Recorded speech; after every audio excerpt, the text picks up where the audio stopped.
Well, hey, folks, Lori Daybell was in court today as her attorneys fought for special considerations. Only one person, besides me, saw that she was sporting her wedding band, and I wondered, does Chad really care? Join this special edition broadcast of Profiling Evil about parents who kill kids.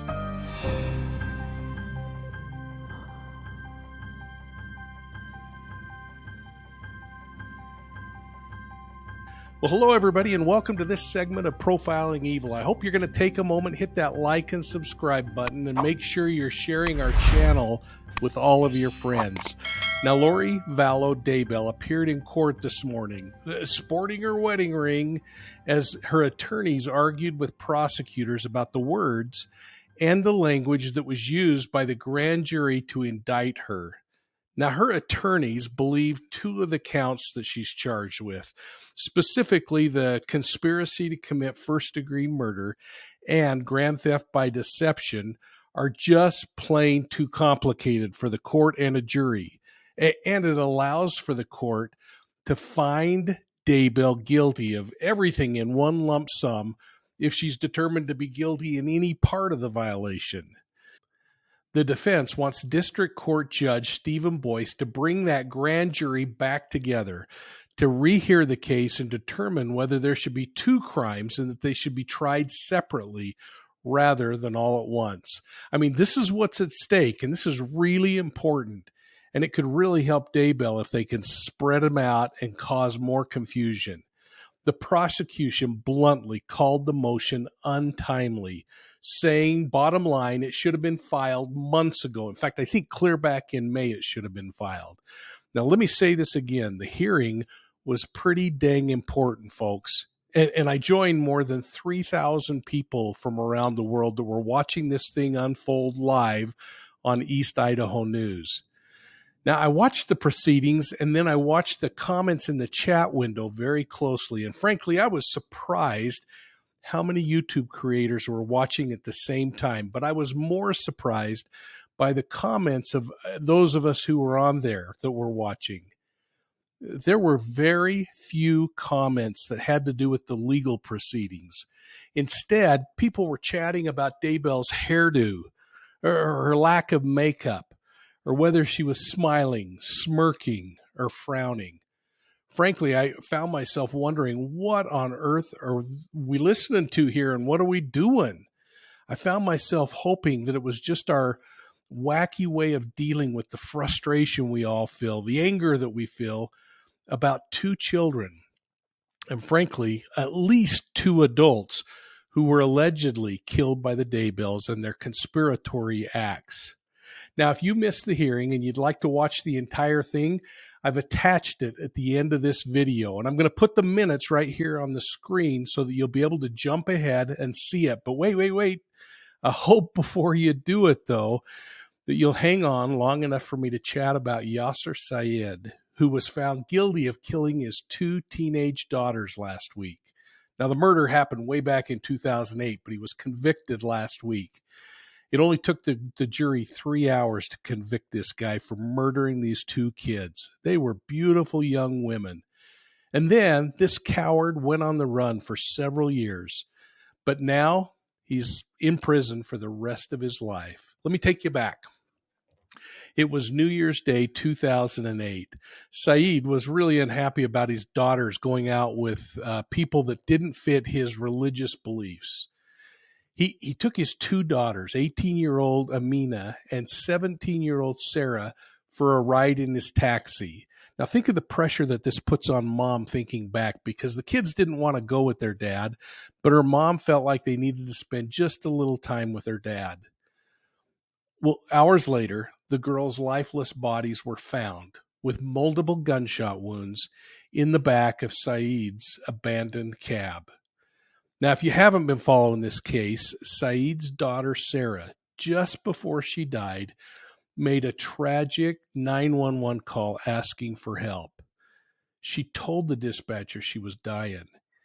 By the time the police located the cab, the two girls were dead, and Syed had disappeared along with his handgun and all of his savings. This coward remained a fugitive for more than 12 years, and the FBI placed him on the 10 most wanted list. That was for about 6 years, the last 6 years, before he was captured 2 years ago. Now, I spoke about this case on Court TV with Julie Janae. We talked about the case in detail, but specifically, I wanted to share with you just a short comment I had about his time on the run. Let's listen in. Mike King, I want to tap into your knowledge as co-chair of the FBI Violent Criminal Apprehension Program. This is a defendant who had been on the run on the FBI's most wanted list for over a decade.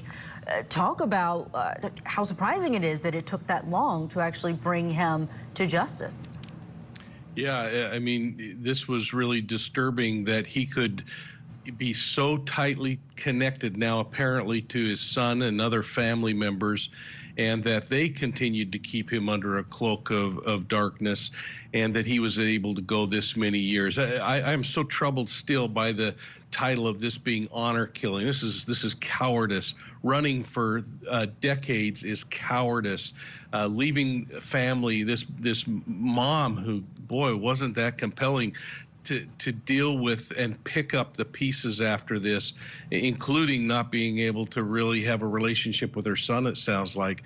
This is absolutely cowardice, and it's so important that we just keep reminding people that the right thing is the important thing. And even if it's someone you love, even if it's someone you have history with, they've got to be brought to justice. And that's the only way they're going to be able to move forward, and these families are going to be forward. Incredibly frustrating that people can hide out directly under our noses, in plain sight, as they say. Absolutely, but justice served in this case. We have more to talk about, another unsolved case. We're not going to... Well, Syed's trial only lasted 6 days, and again, the jury handed down a guilty verdict. Happened within 3 hours. Now he's been sentenced to life in prison without the possibility of parole. But the damage left behind in his wake is never going to disappear. Now get this. Syed's public defender told CNN, quote, "We are disappointed in the verdict, but we accept it. We're planning on appealing," close quote. What a system we have. And while he begins the appeals process, the girl's mother reminded him and the rest of us that she's never going to get to see her daughters grow up. In fact, she won't get to see them graduate from college. She commented that both girls wanted to be doctors, and then she concluded scathing remarks that she did during the sentencing hearing to this killer by reminding him that she's never going to get to see her daughters get married. So what are your thoughts on this one, folks? I mean, what causes a parent to kill their children? Were they ever connected, or were their children in jeopardy from the day they were born? I'm going to be looking for your comments down below on this one, and I hope you'll take time to respond to each other. And don't forget, you can watch that entire Lori Vallow Daybell hearing at the end of this video.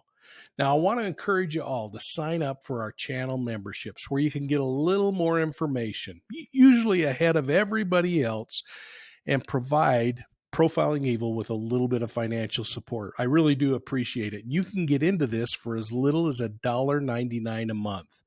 Now, my favorite level, it's the Academy level, and we're going to be releasing Series 2 in a few weeks. It's a place where you're going to learn more about the criminal profiling and the investigative analysis process in deeper detail. So if you like this special content, hit that like and subscribe button, and please share Profiling Evil with your friends. Remember, you can find us on YouTube, Instagram, Facebook, and Twitter. And if you like podcasts, you can find Profiling Evil on your favorite podcast platform. This year, we're focusing on cults, and we call the series Cults Among Us. It's been a great series, and I hope you'll check it out. And don't forget to check us out on the World Wide Web at profilingevil.com. There, I hope you'll sign up for our free B.O.L.O. Be on the lookout. It's a digital newsletter, and we won't bug you too often with it. And make sure you check out our merchandise, especially the new Profiling Evil t-shirt. Hey, thanks again. We'll see you soon at the next crime scene.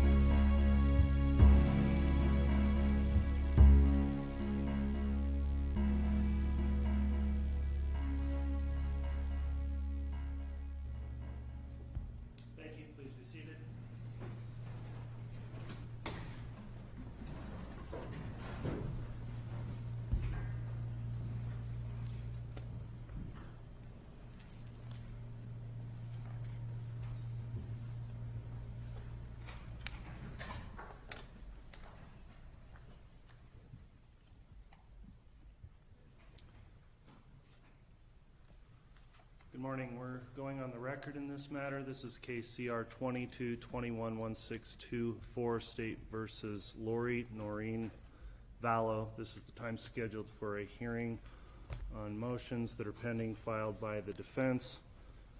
As we get started, a couple of procedural issues the court would like to take up. First of all, for the public in attendance, we do have an administrative order governing conduct both in the courthouse and within the courtroom. I would reiterate the prohibitions that are contained in the order governing courtroom conduct. On page 2 of that order, that cell phones, and I'll just read that to make sure everyone's clear on this, that's in attendance. With the exception of approved media and court personnel, all cell phones and other electronics must be turned off at all times in the courtroom. If a cell phone or other electronic device rings or beeps or is found to be used during court, it will be confiscated by the marshal. No one may talk on a cell phone in the courtroom, and also recording or transmitting any images or sounds from this courtroom, if you have not been previously authorized to do so as part of the media in orders the court's entered, is likewise prohibited. So I would request the public please comply with that order at all times during this hearing. I'll identify the parties at this time then. Mr. Wood and Ms. Blake are here on behalf of the state. The defendant, Ms. Vallow Daybell, is here represented by her attorneys Jim Archibald and John Thomas. In terms of these motions, to clarify for the court, who's intending to argue the motion on behalf of the defendant, counsel? I am, Judge. All right, Mr. Thomas will present argument on the motions, and who will be offering responsive argument from the state? I will, Your Honor. Mr. Wood will present argument for the state. The court would note that we did previously have scheduled a motion in regards to consumptive DNA testing that was set for today. The court has received a stipulation and an order which I've signed that resolved that issue, and so that is not being taken up for hearing this morning based on the order entered on that. What remains then for the court today are two motions as they relate to the charges that are contained in the indictment. Two separate motions, one as it relates to aggravating factors, and the other motion as it relates to counts 1 and 3 with the conspiracy charges. We'll hear argument on those motions. I will indicate one other procedural matter that upon completion of this hearing, the audience will be instructed by the security here in the bailiffs as to when you'll be leaving the courtroom for security purposes, so please remain seated until you're instructed to leave the courtroom upon the conclusion of this hearing. So going forward to the motions now, let me first just ask Mr. Thomas, is the defense ready to proceed with your motions? Yes, we are. All right, and is the state ready to proceed this morning, Mr. Wood? Yes, Your Honor. Very well. First motion I'd like to take up then is the motion that was filed on July 12th, entitled Motion to Remand a Grand Jury for Probable Cause Determination as to Alleged Aggravating Factors. Why don't we start there, Mr. Thomas? I've reviewed your motion and briefing. I've reviewed the state's response as well, and if you'd like to present argument on that at this time, you may. Certainly, Your Honor. Thank you. We would also, we have filed a motion to incorporate federal and state constitutional grounds in support of future motions and objections. That has not yet been heard. So I would just like to put that on the record that we are relying upon that motion, and we're relying upon the 4th, 5th, 6th, 8th, and 14th Amendments of the United States Constitution. There are about 70 cases that are cited in that motion. I can read those off for the clerk or for the reporter if the court is okay with that, or would the court like me to? Is the court acknowledging? We don't have that notice for hearing today, Mr. Thomas. I mean, I can take note that it's been filed and understand the request you're making there in terms of making any specific finding or determination. Right. It's not set for hearing. The motion's been lodged in the case, and I don't think it's necessary to put all the authority into the record on the oral motion at this time unless you think that's necessary. So it's up to you. And I don't think it's necessary. I just want to make sure, for appeal purposes, that the court is aware that we are relying upon those constitutional amendments. Okay, and I do understand that those are incorporated into your defense here, and we'll be considering those federal constitutional protections as well in this case. Thank you, Your Honor. So the first motion that we're going to argue today is with regards to the aggravating factors. Your Honor, we believe that that there should be a probable cause hearing on these aggravating factors. Pursuant to our motion, we indicated that those aggravating factors enhance, if you will, the penalty, and therefore they are part of the punishment here. We understand the state's position, and we understand that the state's position, the Supreme Court of the state of Idaho's position, is that Abdullah is controlling law here.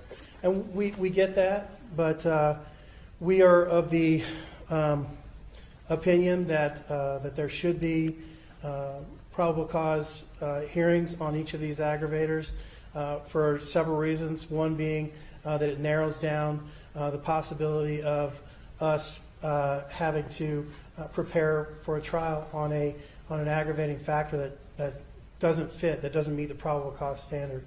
There are other reasons that we've noted in our brief. We'd ask the court to consider those.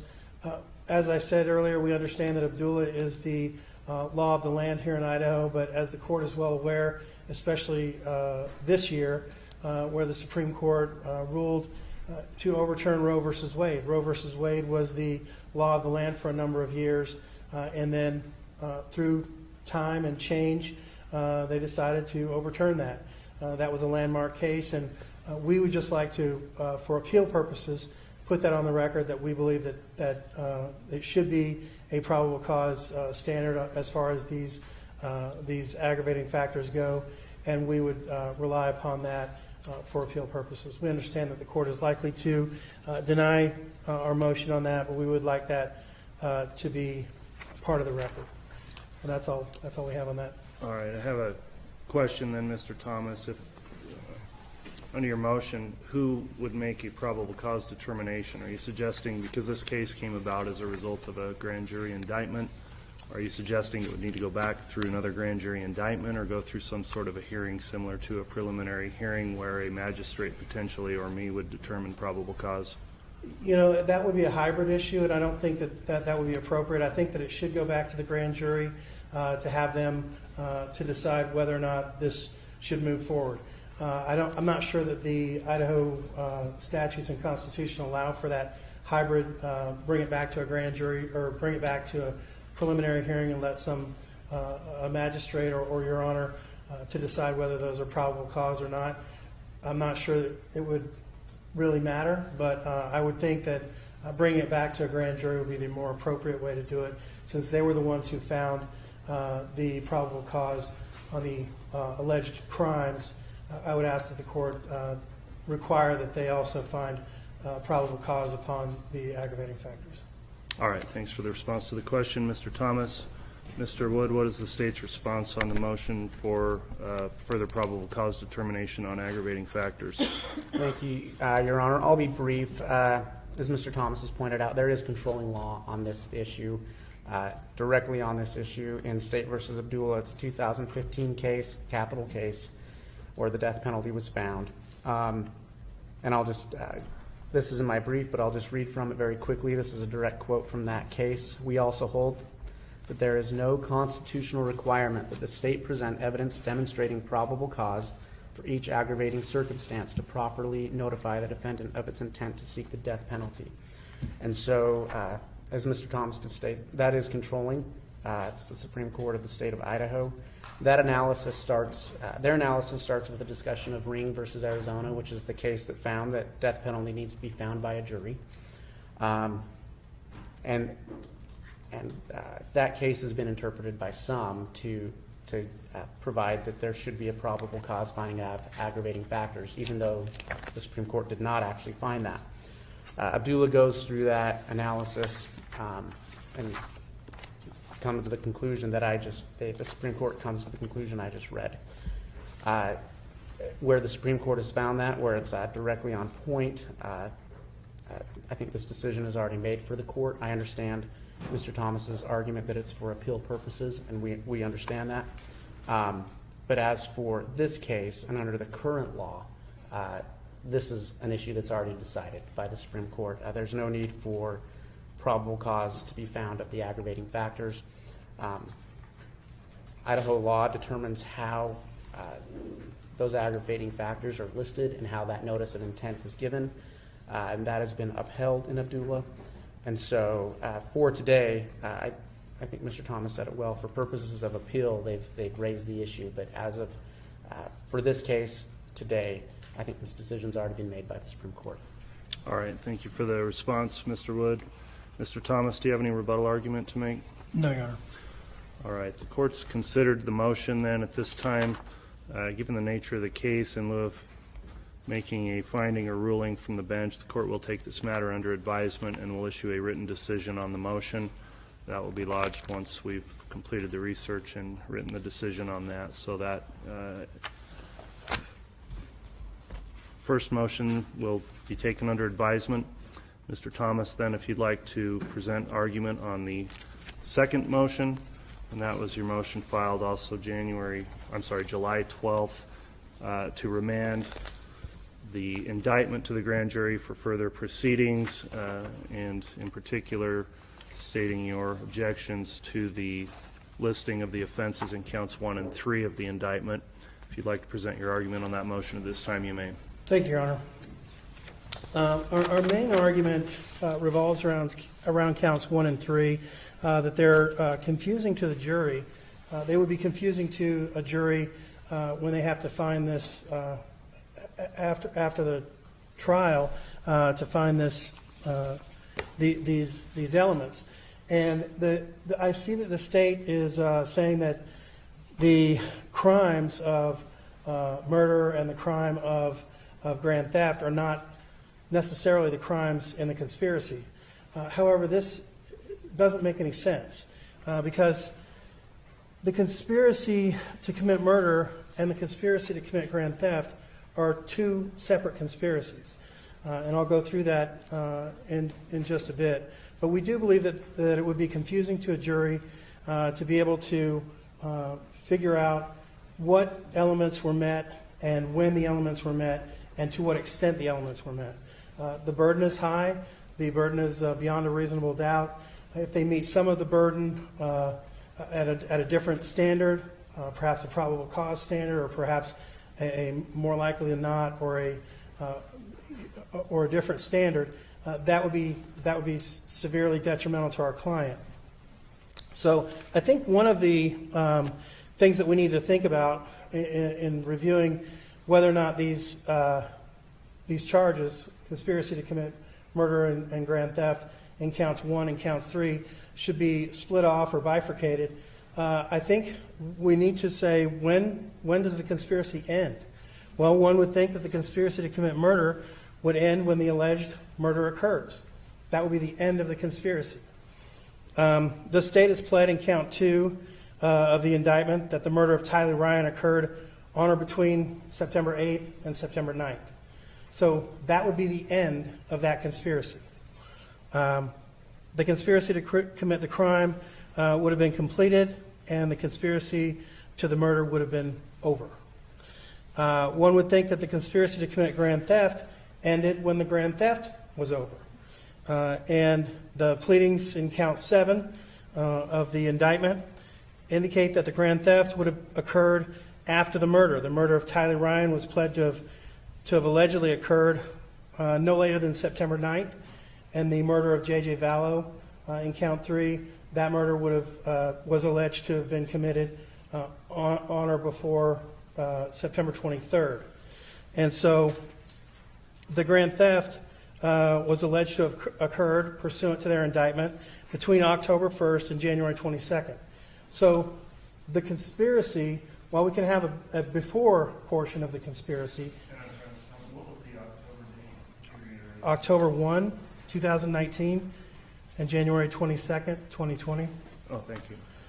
And so they're saying that the conspiracy while it could have possibly developed earlier, it could not possibly have ended in the same time that the conspiracy to commit murder would have ended.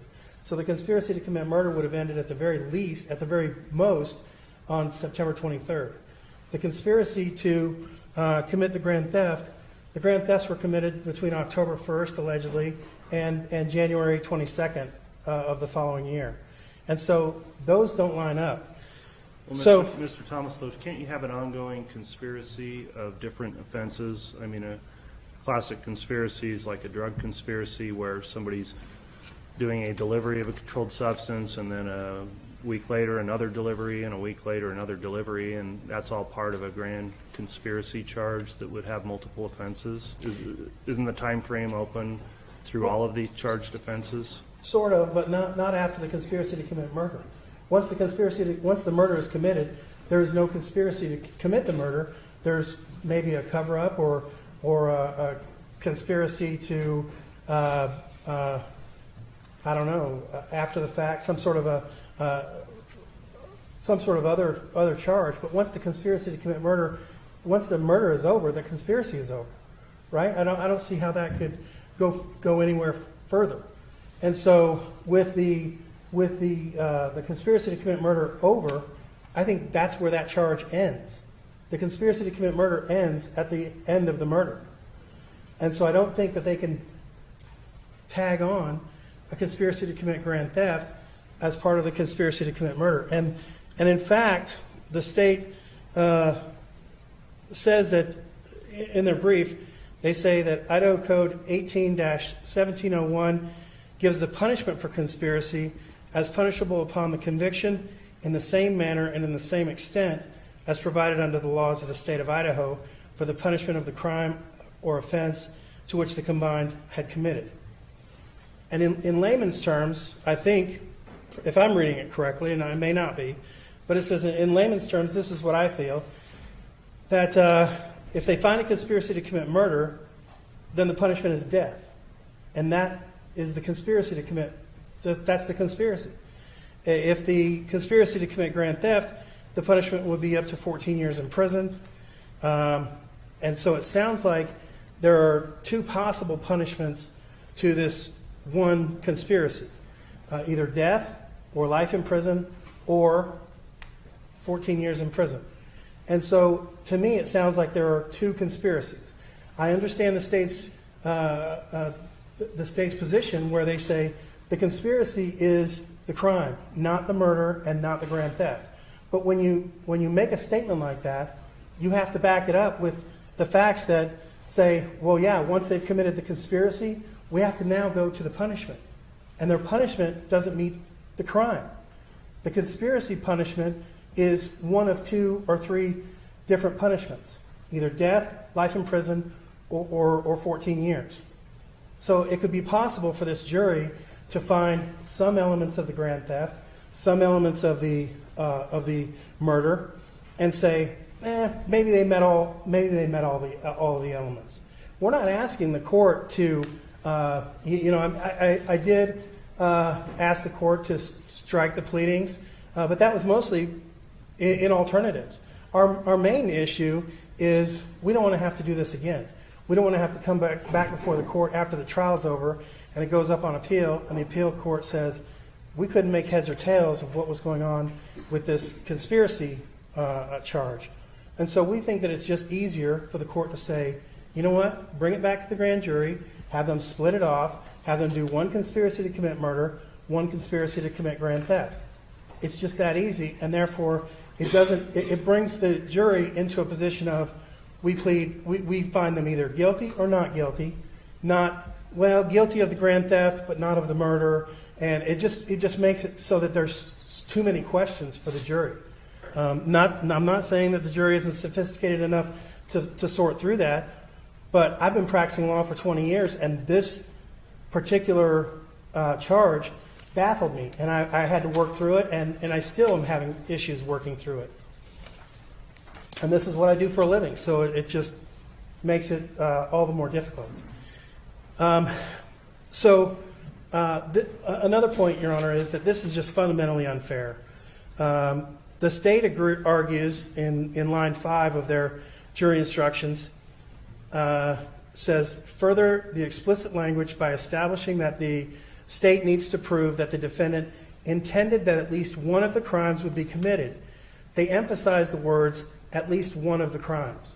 So in my mind, that infers that the defendant need not even contemplate the commission of the murder, only the grand theft, or vice versa, only the grand theft and not the murder. And so I have issue with the state saying, hey, we can lump all of these things into one conspiracy charge, and as long as they find one of those conspiracies, then the conspiracy is met. And so if we're doing that, then you're asking the jury to find not only was it murder, or was it grand theft, or was it something else that the state is going to come up with between now and the trial, and how do we punish that? And so now we have to go back to the jury and say, okay, so which conspiracy did you find?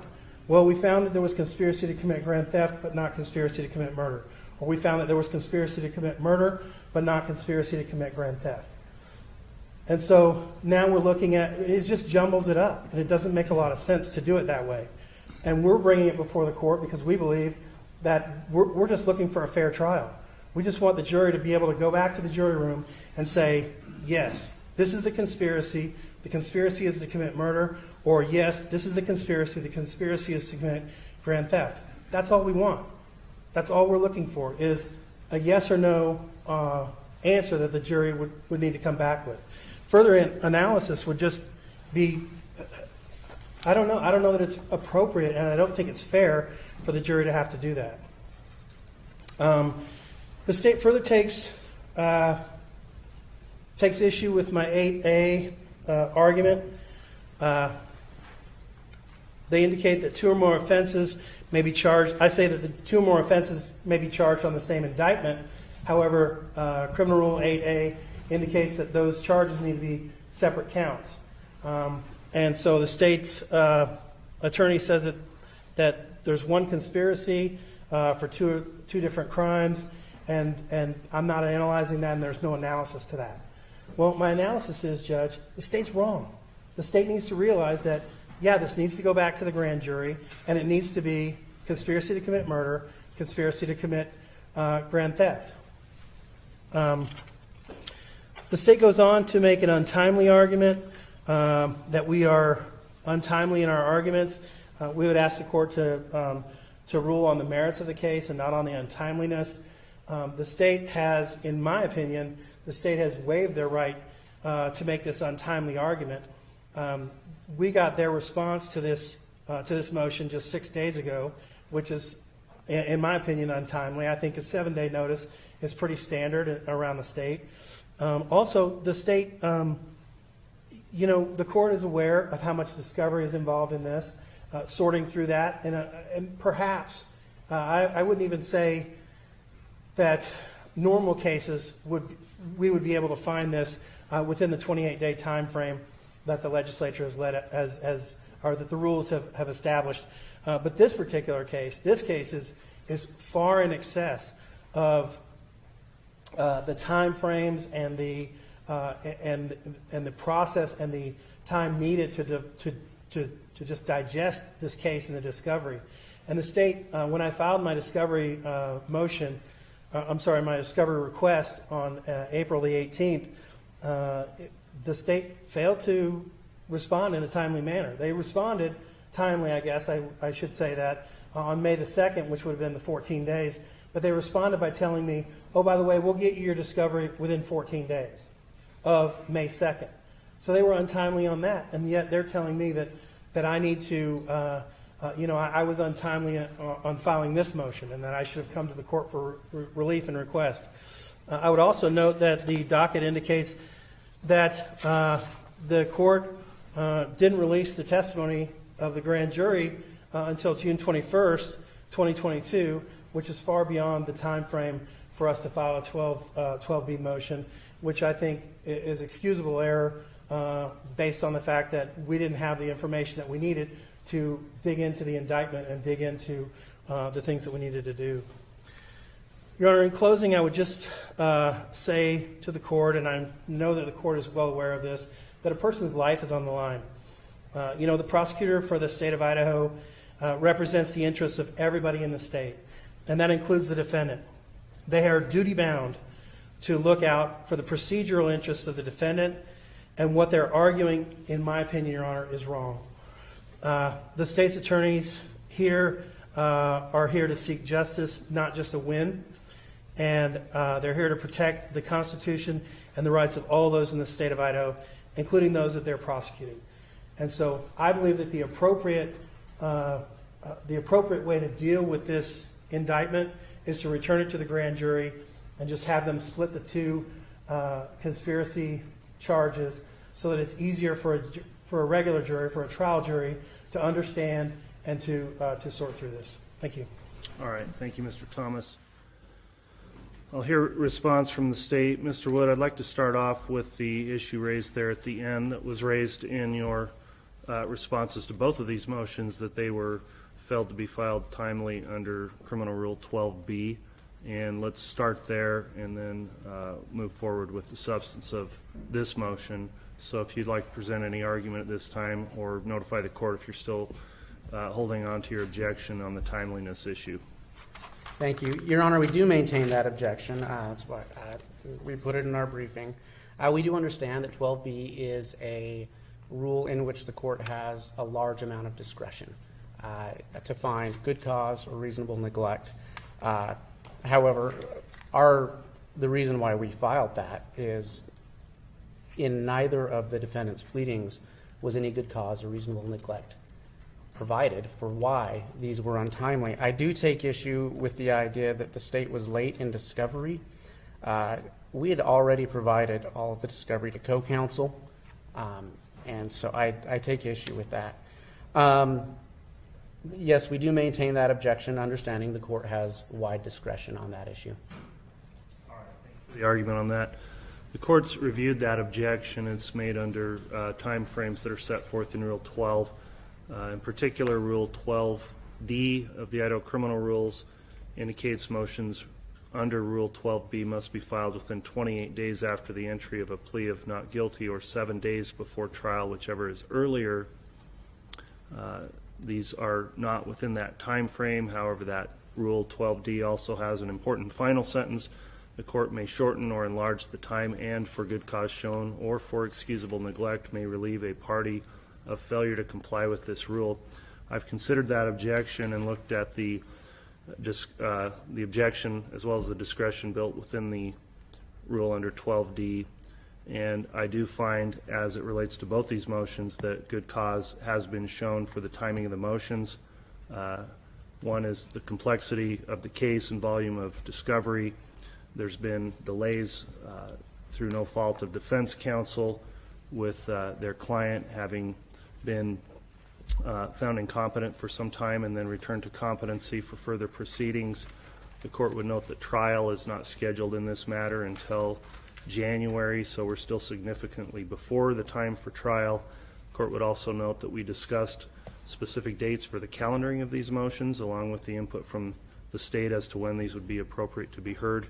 And that rule goes to the filing of the motions, not necessarily the hearings, but given that determination and my discretion, I think it's important that these issues be determined on the merits and not procedurally under the rule.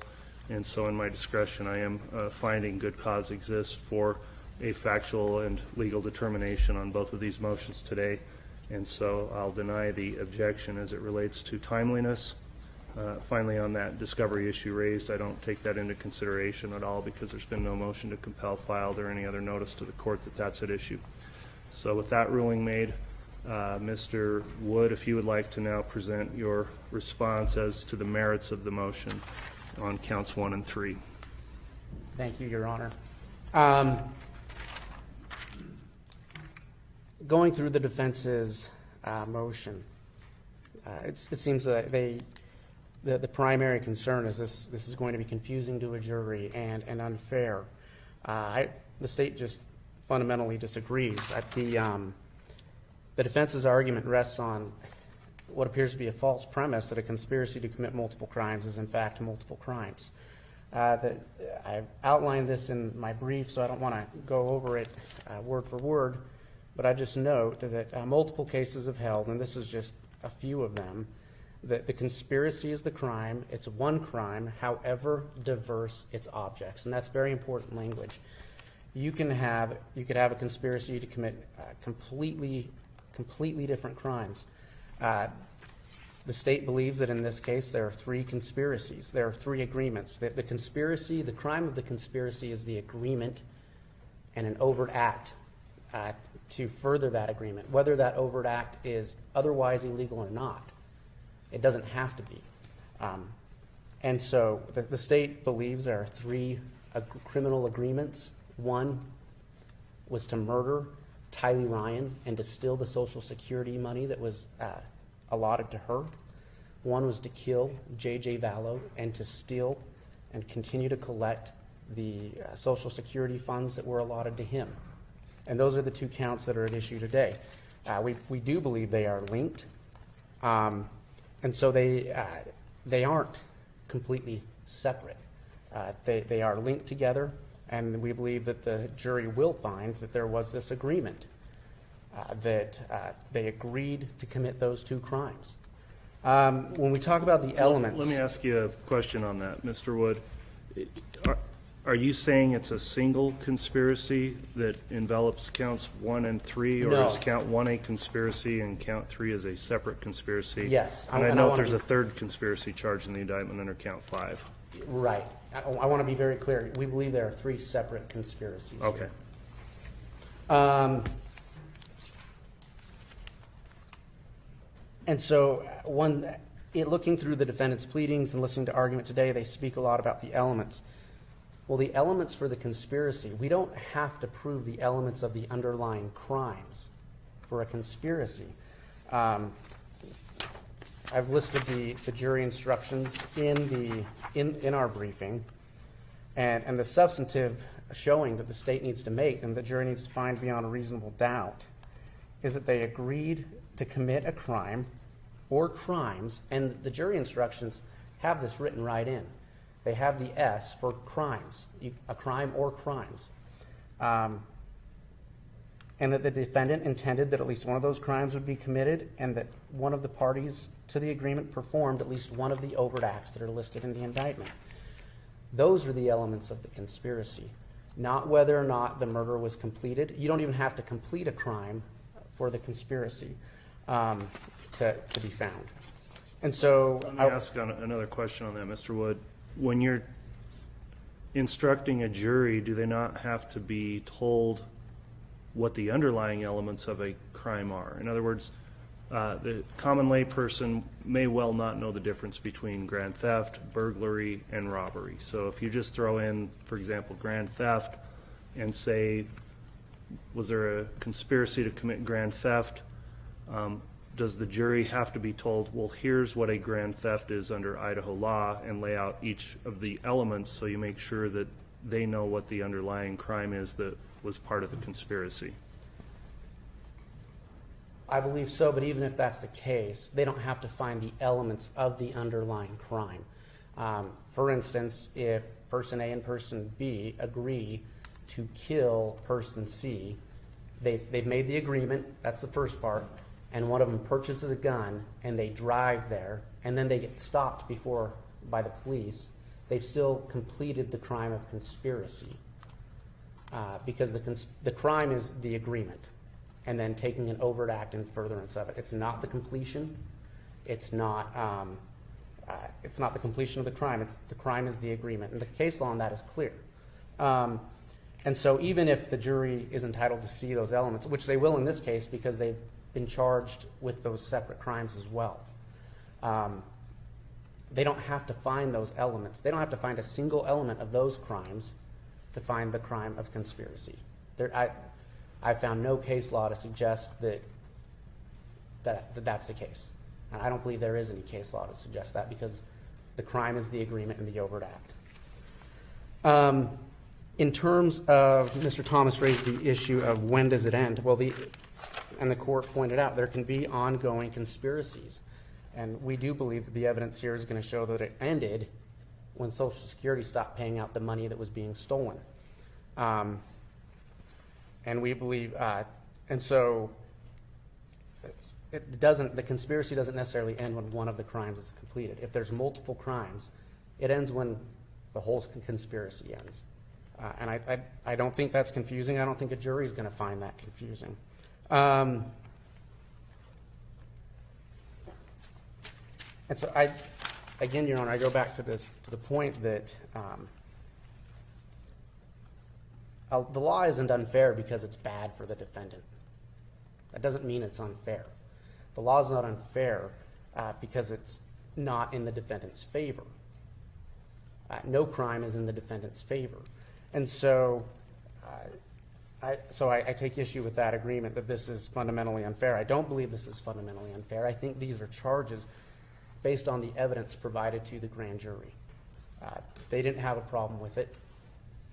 They found it. And so if they can find it, I think we can put it in front of the pettit jury, the trial jury. Mr. Wood, I do have a few more questions on that, and I'll just let you know, before the motion was filed, I've looked at these two counts a lot of times because I have not determined whether or not they're correct or incorrect, but I will say I haven't seen charges that had multiple crimes that were unrelated like that in a single count. And thinking in terms of going forward, my concerns have been two. Number one, how do you instruct a jury with a jury instruction? And maybe we'd start there. Do you believe a jury instruction would require a definition of all elements of both offenses if you're going to tell a jury they conspired to commit these two crimes? The way the indictment is written, it's in the conjunctive using the word and, conspiracy to commit first-degree murder and grand theft. So that tells me the jury's got to find both of them, not one or the other, is the way it's written. And so do you think within a jury instruction you've got to say, and here's what a first-degree murder is, and here's what a grand theft is, and is that all part of, now we're getting to a very, I can see a very large and cumbersome jury verdict form or instruction on how do you find count one? I have seen no case law or authority that says we have to provide the elements of the underlying crime to the jury. If it's out there, then it's out there. But I've seen, in my research on this issue, I've never seen any authority that states we have to do that. And I think the rationale behind that is those underlying crimes are not the crime. They're already being charged with the murder and the grand theft separately. At least Mrs. Daybell is charged with the grand theft separately. And so the jury will have those elements already anyway in this case. So if that is a concern for the court, I think it's already taken care of because the jury's going to see the elements of those crimes when they have to decide on the murder charges and the grand theft charges. I actually think that we are confusing the issue if you start giving the elements of the underlying crimes in a conspiracy instruction, because the conspiracy is the crime, the agreement is the crime. We've been given the jury instructions from the Supreme Court, and nothing in there says anything about the listing out the elements of the underlying crimes. Okay, and I appreciate your response. And the next issue I had is back to what Mr. Thomas brought up also under the statute that sets out the punishment for conspiracy. It's whatever the punishment is, as it states, for the crime or offenses they combine to commit. So if there were a guilty verdict returned on count one and or count three, what do you believe is the statutory required maximum penalties for that offense, where you've got one offense that's only a 14-year maximum, one is up to life in prison or death? Do you pick the higher one? Do you pick the lower one? Does it matter? Do you pick both? Could they run consecutive? Those are questions I have also with these two separate different offenses, and going to what would a punishment be then if you got there? Your Honor, I don't think it's that confusing. I think they're punishable by the underlying sentences, so they can receive the death penalty for conspiracy to commit murder. And I think that's well established.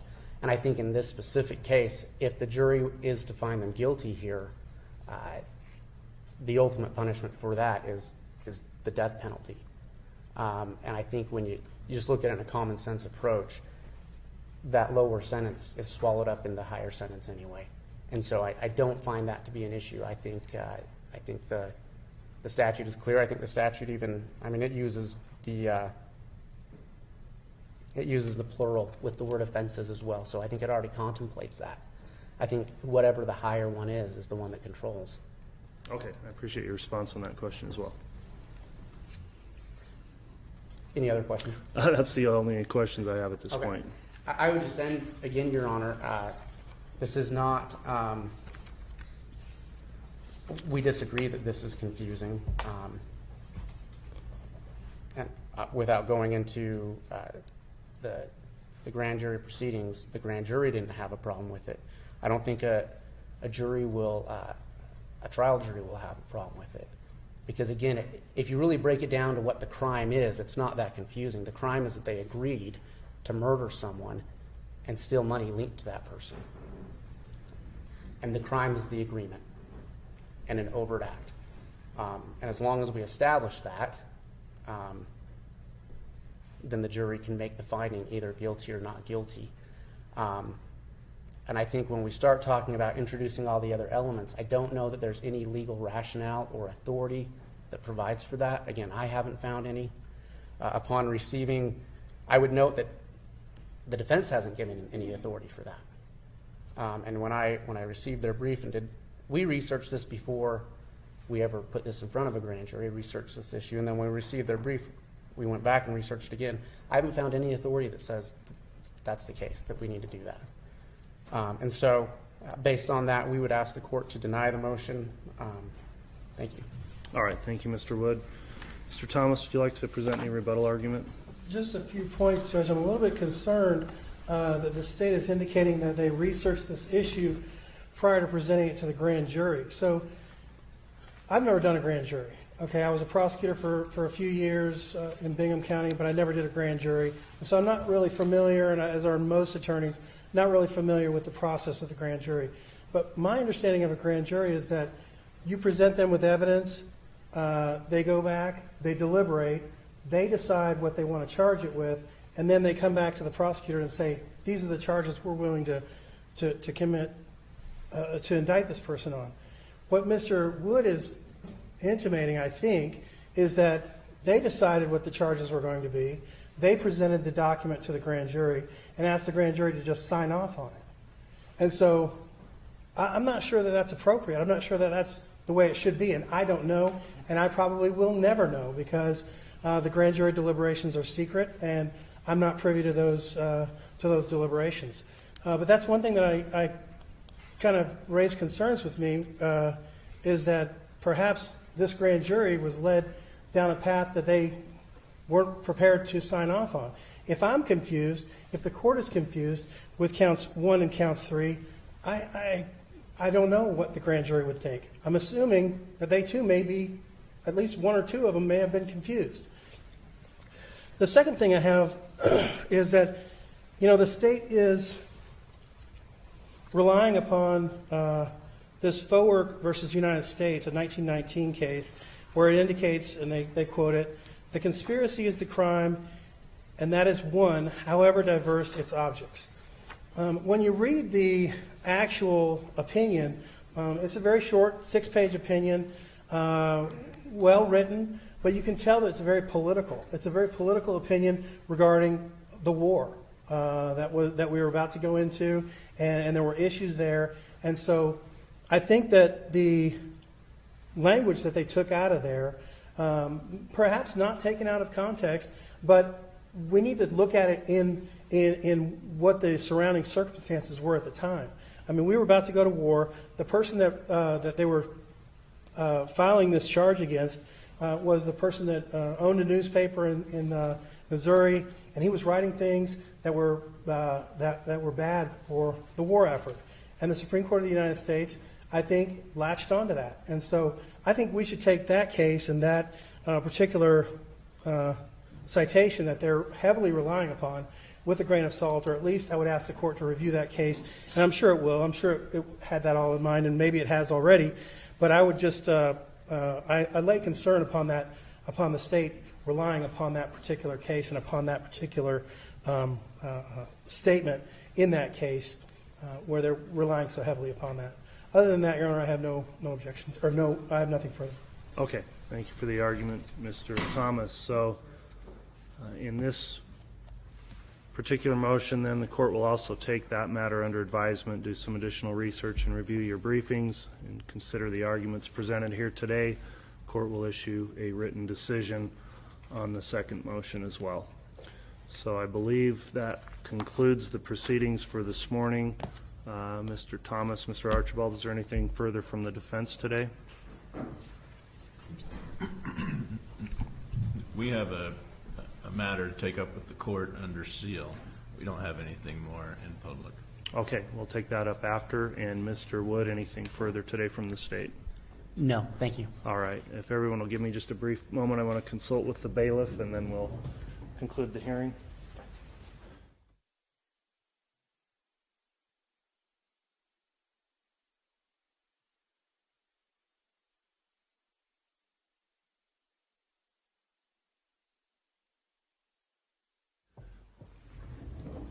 All right, at this time, if everyone can remain seated, we're going to have the defendant taken from the courtroom, along with counsel can go with her if you'd like, and then we'll conclude the hearing. So once that's complete, I'll advise the audience when you're allowed to get up and leave. So we can go ahead and go off the record at this point. And I appreciate everyone's consideration of the court rules today and the way you've conducted yourself, and this hearing's concluded.